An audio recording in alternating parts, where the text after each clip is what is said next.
नमस्कार। आज नवा खबर गुड़िक सहित आउ एक नवा भिडियो रे आपण समस्त को स्वागत। एणिकी खोलार पेट्रोल बिक्री उपर लागिब रोक, पेट्रोल ढाड़ी हत्या उद्यम, आत्महत्या देवा भली घटना बढ़ुथिबारु राज्य सरकार खोलार पेट्रोल बिक्री करबा उपरे रोक लगाइबाकू विचार करछंती। एपरिकी पेट्रोल पंप रे आनिकी केवल गाड़ी रे पेट्रोल दिया जिवो, कौनसी व्यक्ति को बोतल जारकिन रे पेट्रोल न देवाकू एसओपी जारी करा जाय पारे।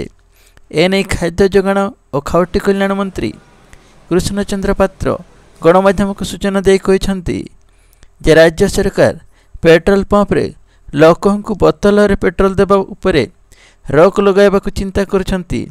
एथिपई विभागीय अधिकारी सह आलोचना करी खूब शीघ्र निष्पत्ति निया जिवो।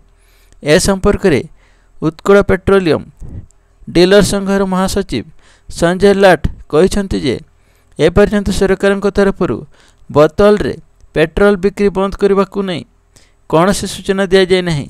नियम अनुसार तेल नेबा लगी व्यवहृत होउथिबा जार रे पेट्रोल और डीजेल दि जाय परिबो नहीं बा निया लागी जिबार भय थिबारु पानी बोतल भड़ी पतला बोतल रे पेट्रोल किंबा डीजेल न देवा लगी कटकणा रही ताहाकू कोड़ाकोड़ी भावे लागू करे जाय परिबो।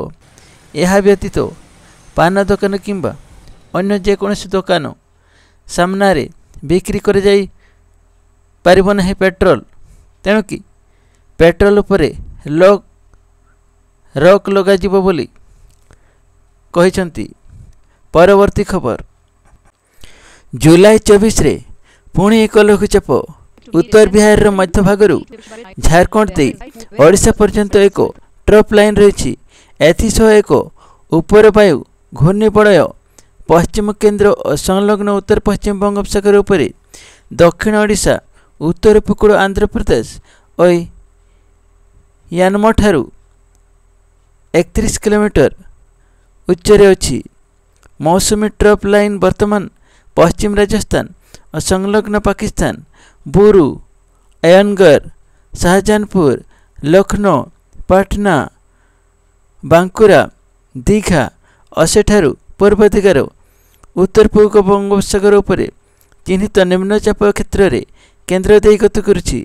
प्रभाव में आसंता 5 दिन पर्यंत राज्यर विभिन्न स्थान में प्रबल अति प्रबल वर्षा हो पारे बोली आंचलिक पाणीपाग विज्ञान केन्द्र पक्षरु पूर्वानुमान जारी करा जायछि। जुलाई 24 तारिख बेड़े को उत्तर बंगोपसागर रे एक लघुचाप क्षेत्र सृष्टि होबार संभावना रही।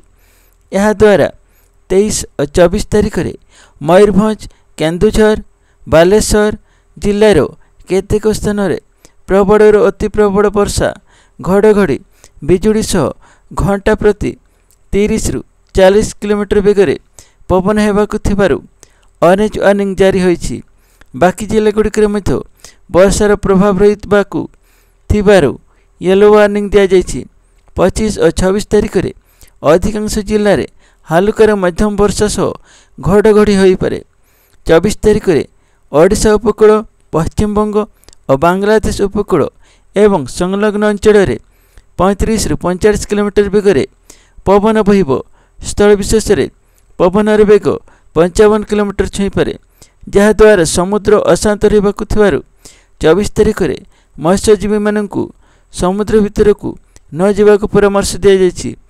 गत 24 घंटा बरगढ़ जिला अताबिरा 10 सेंटीमीटर, नवरंगपुर, झरीगाँ, अनुगोड़, छांडीपदा, जगतसिंहपुर आड़पिंगड़ 9 सेंटीमीटर वर्षा होइछि। खबर गुड़िक भल लगिले लाइक, कमेंट, सब्सक्राइब करने को भूलते नहीं। धन्यवाद।